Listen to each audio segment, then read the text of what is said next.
قاعد أقرأ عن مشروع مرسيدس في القيادة الذاتية، وصلوا حاليا للليفل الثالث، صاروا أقوى من سيارات تسلا.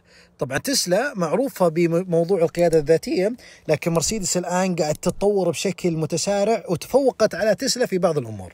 طبعا الليفل الثالث اللي وصلت له مرسيدس في القيادة الذاتية إنه أنت تقدر تخلي السيارة تسوق نفسها أقل من 60، أهم شيء ما يكون في مطر ولا يكون في ثلج وحوسة، وبعدين أهم شيء تكون جالس على كرسي القيادة وتقعد تلعب بالشاشة.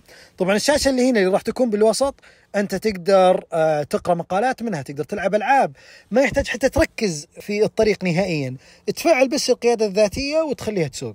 طبعا الموضوع حاليا موجود في بعض دول أوروبا وبعض الولايات في أمريكا، لكن ما أطلقوه بشكل كامل ورسمي، لكن حسب الواضح أنه راح يكون أقوى من مشروع تسلا في القيادة الذاتية.